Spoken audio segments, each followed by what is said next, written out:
Ici Crime Story, les rendez-vous d'Alfred Hitchcock racontés par Serge Sauvion. Aujourd'hui, gibier de choix, D.M. Swinnerton.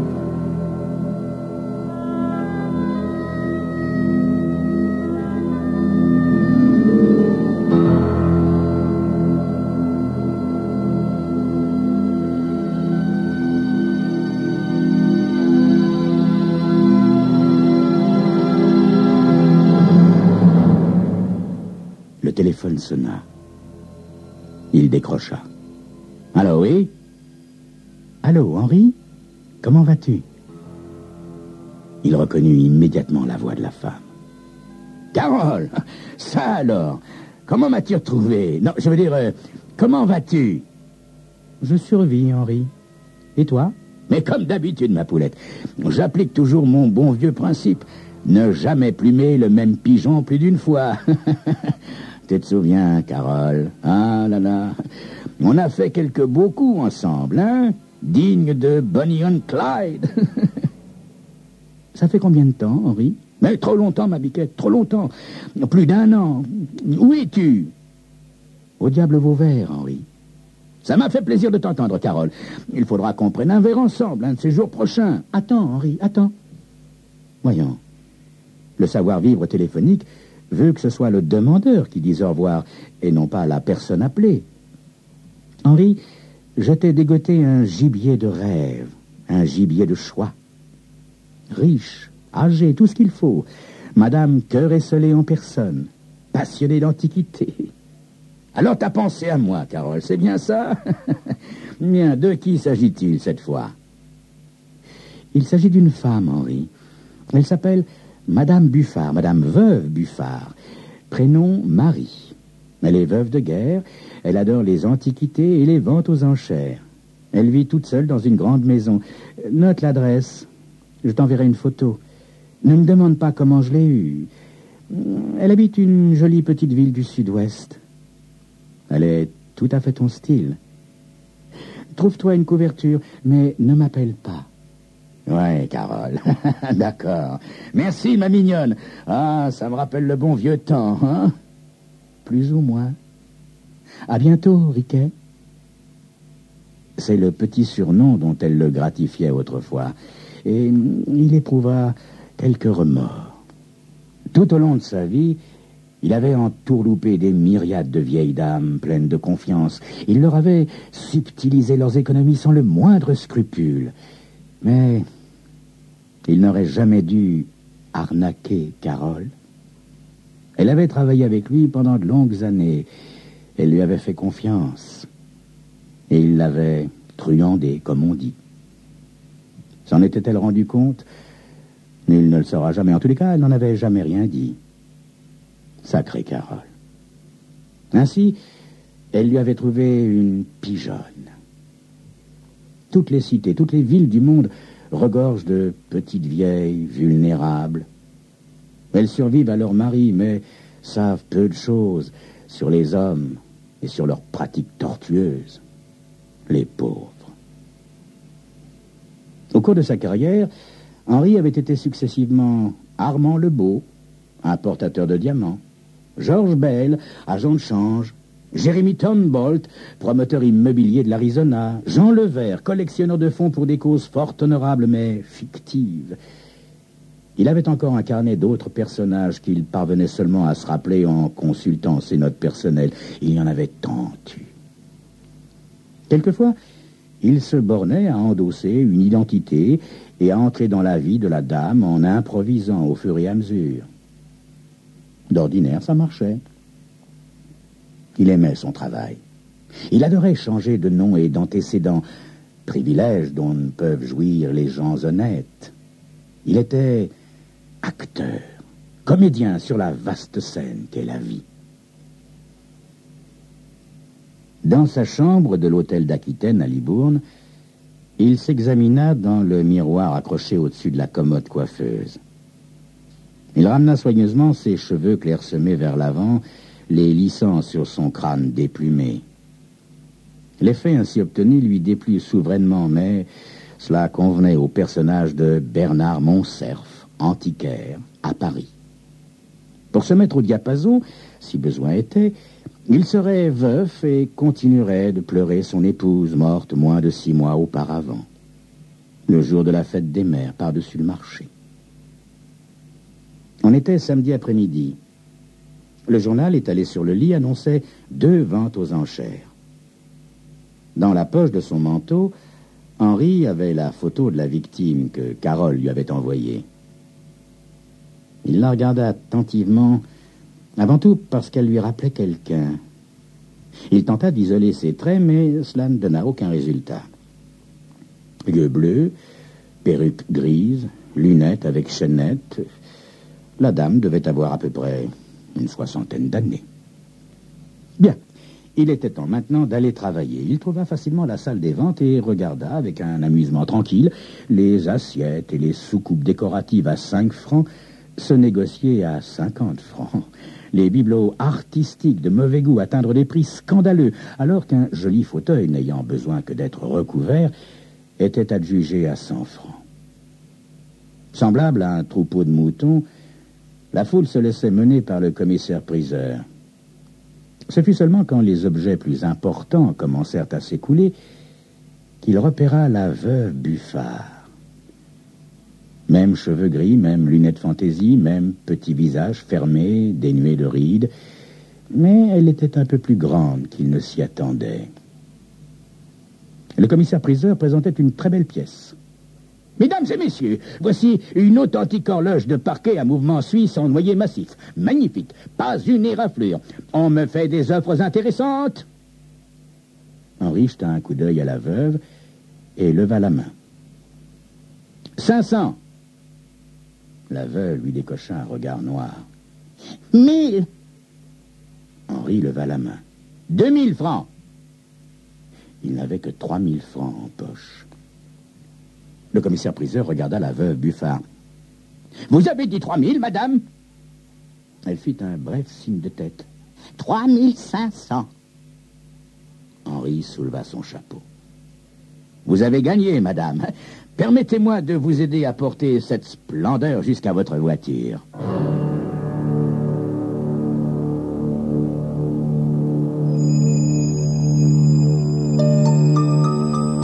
Henri, ou plutôt Bernard, arriverait-il à ses fins? Allait-il plumer Marie comme il avait plumé les autres? C'est ce que vous saurez dans quelques instants.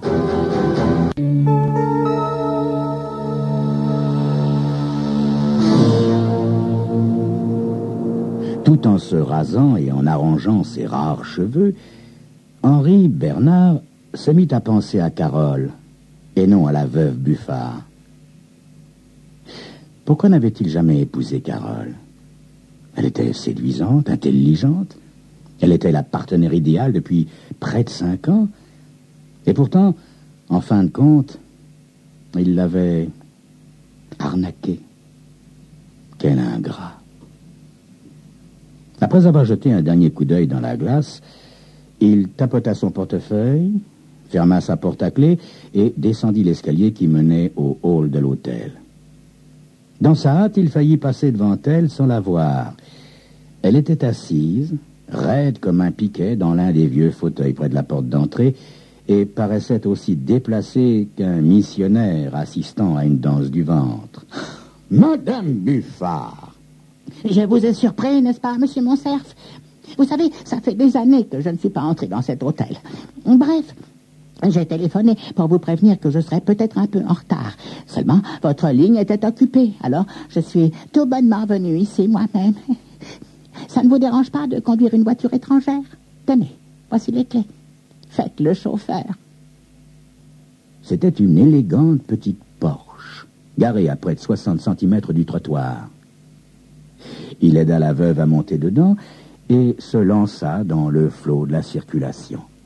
« Cher monsieur Morcerf, je vous invite à dîner, pour service rendu. Pour vous remercier d'avoir porté chez moi cette lourde horloge et de m'avoir aidé à l'installer. Ne discutez pas, parce que c'est décidé. Allez, Bernard, vous permettez que je vous appelle Bernard, n'est-ce pas? Bernard, tournez à gauche au prochain feu. Don Juan. Allez, foncez droit devant. » Ils se garèrent à côté d'un vieux moulin transformé en restaurant. À l'arrière du bâtiment, une roue hydraulique tournait toujours. Il y avait de grosses poutres, des outils et des instruments du siècle dernier étaient accrochés au mur, et leur table donnait sur la rivière. Pendant qu'ils attendaient, en buvant du vin à petites gorgées, Henri Bernard spécula en silence sur la valeur du gros pendentif qui ornait l'échancrure du chemisier de la veuve Buffard, un saphir merveilleusement taillé. Magnifique, ce bijou. Chère Marie, vous permettez que je vous appelle Marie, n'est-ce pas? Magnifique. Il s'harmonise avec vos yeux. Il est terriblement tape à l'œil, mais je me sens très habillée quand je le porte. Il m'arrive de me sentir vraiment seule, vous savez. Bernard, René, mon mari, n'est plus là. Et beaucoup de mes amis ont disparu. La solitude est la compagnie de la vieillesse, et pourtant, je me méfie des inconnus. Tout le monde me connaît par ici, et tout le monde sait quelle est ma situation. Ils en veulent tous à l'argent de René Buffard, mon mari. Mais c'est à moi qu'il l'a laissé, et à moi seul. Ça vous dérangerait qu'on parte? Je commence à avoir mal à la tête. Je suis désolée, Bernard. Une affreuse migraine. Elle continua à babiller durant le trajet du retour. Henri, alias Bernard, regardait droit devant lui, hochait la tête ou grognait à l'occasion. Il décida qu'il était temps de mettre un terme à l'aventure Buffard. Ensuite, il joindrait Carole pour avoir une explication. Il n'y avait pas de bruit dans la grande maison, à l'exception d'un craquement ou d'un gémissement de temps à autre. Asseyez-vous, cher Bernard. Je vais préparer du thé. Ça calme toujours ma migraine. Henri était décidé. Ça ne serait pas un coup stérile. Il pouvait encore s'en sortir en récoltant suffisamment pour couvrir ses frais, et même peut-être un peu plus.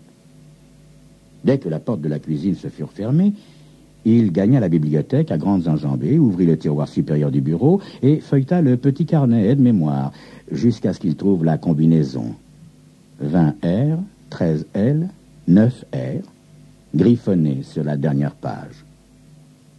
Il entendait la dame parler dans la cuisine à son satané matou. Le coffre-fort antédiluvien s'ouvrit à la 3e tentative désespérée.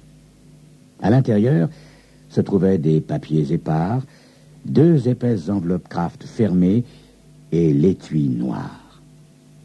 Tout en continuant à surveiller la porte de la cuisine, il l'ouvrit, empocha le collier, referma le coffre et se plaça près de la cheminée avant que la veuve Buffard ne soit revenue avec le thé.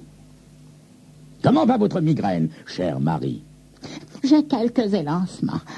Je devrais être au lit. Ah, mon collier!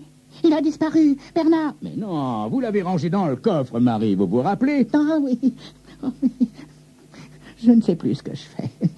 Je suppose que c'est ma migraine. Je n'ai plus de mémoire, voyez-vous. Je vais vérifier. » Mais inutile, ma chère Marie.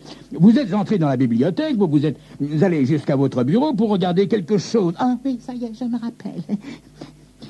Je me rappelle ce que j'avais oublié. La combinaison. Comment se fait-il, Bernard, que je me souvienne d'événements vieux de 50 ans, comme si c'était hier, et que j'oublie ce qui s'est passé il y a 10 minutes? Oh, ça m'arrive aussi, vous savez, chère Marie. Nous n'avons plus, à notre âge, de mémoire présente. Non, mais j'oublie que vous avez mal à la tête et que j'ai une visite très tôt demain. Marie, chère Marie, tout le plaisir a été pour moi. Mais à l'avenir, méfiez-vous des vieux messieurs comme moi, que vos charmes pourraient inciter à la duplicité. J'espère que nous nous reverrons, Bernard. Vous m'avez redonné confiance dans le genre humain. Voulez-vous que je vous ramène en voiture? Non, ne vous dérangez pas, chère Marie. Je vais rentrer à pied. Un peu de marche me fera du bien. Je suis à 3 rues d'ici. Au revoir, Marie, et que Dieu vous garde. Une demi-heure plus tard, dans sa chambre d'hôtel, Henri faisait sa valise quand on frappa un coup sec à sa porte. Il regarda rapidement autour de lui, ajusta sa cravate et ouvrit la porte. Dans le couloir mal éclairé, se tenait un agent de police en uniforme accompagné d'un policier en civil. Derrière eux, la veuve Buffard. C'est lui, c'est bien lui. Le policier en civil poussa Henri à l'intérieur de la chambre. « Bon, videz vos poches, monsieur, sur le lit, tout, allez !» Des clés, de la monnaie, un peigne de poche, un portefeuille, puis le gros saphir tombèrent avec douceur sur le couvre-lit. « Ce bijou est à vous, madame ?» Oui, monsieur l'inspecteur, ce beau parleur ne vaut guère mieux qu'un petit chapardeur. Je veux qu'on l'arrête. L'inspecteur se tourna vers l'agent. « Lenoir, passez-lui les notes. Je vais devoir garder le bijou comme pièce à conviction, madame. Vous le récupérerez plus tard. Allez, en route !» Henri, alias Bernard, alias Georges, Armand, Jérémie, n'avait jamais été en prison. C'était déprimant. Et ça l'ébranla fortement. Il n'en voulait pas à cette Marie Buffard, il en voulait à Carole. Elle l'avait mené en bateau, puis il l'avait fait chavirer. Mais pourquoi? Il avait toujours son magot planqué, et elle n'en toucherait pas un sou maintenant qu'il était en prison. Il sourit, estimant qu'il lui avait encore une fois damé le pion. Un agent fit teinter les barreaux de sa cellule après le petit déjeuner. « Visite! Le chef a dit que vous pouviez voir la dame. » Il reprit courage. C'était sûrement la veuve Buffard, contrite, toujours sous son charme et prête à retirer sa plainte. Ou bien Carole, venue jubiler avec malveillance. Elle était là, dans la salle d'interrogatoire bien convenable et toute raide, comme dans le hall de l'hôtel la veille au soir. « Oh, Marie, chère Marie, je suis désolé, vraiment. » Elle se laissa aller en arrière, alluma une cigarette et le regarda fixement. « Ouais, ça je veux bien te croire, Riquet. » Sous l'effet du choc et de l'ébahissement, Henri braqua les yeux sur elle, derrière la petite table. Il ressentit le même remords, le même pincement au cœur. Elle enleva avec précaution sa perruque grise et ses lunettes, se pencha en avant et fit sauter ses lentilles de contact teintées. « Bon sang! Carole! En personne, mon Riquet.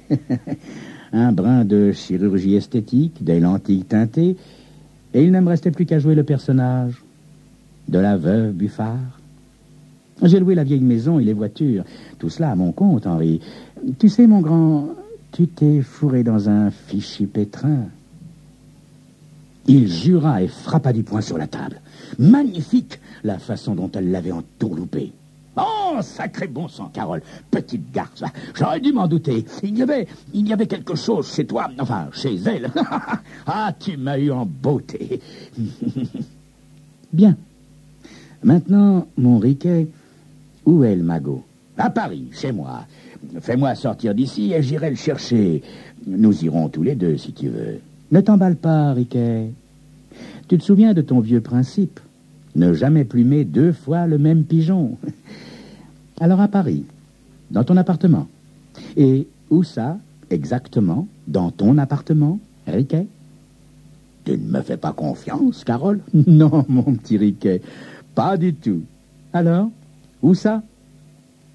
Derrière les panneaux des haut-parleurs de la Chanifie. C'est là. Tu as mis ça dans la Chanifie. La totalité. Oui, pas un sou ne manque, Carole.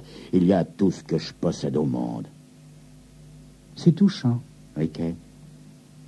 C'est-à-dire, à mon avis, 800 000 francs.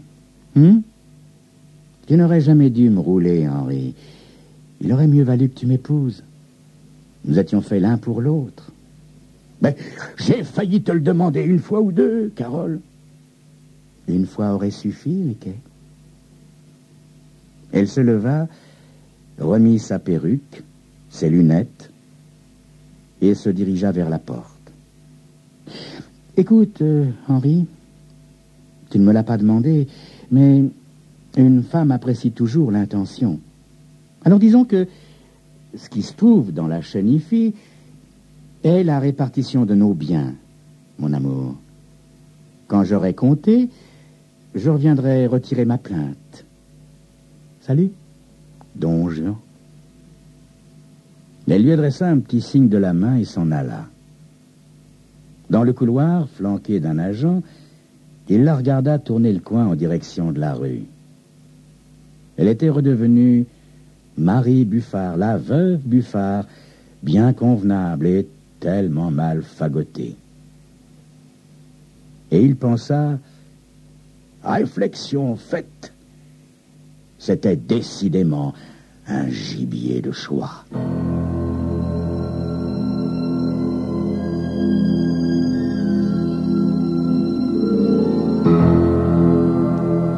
C'était Crime Story, les rendez-vous d'Alfred Hitchcock, racontés par Serge Sauvion. Aujourd'hui, gibier de choix de Hem Swinnerton.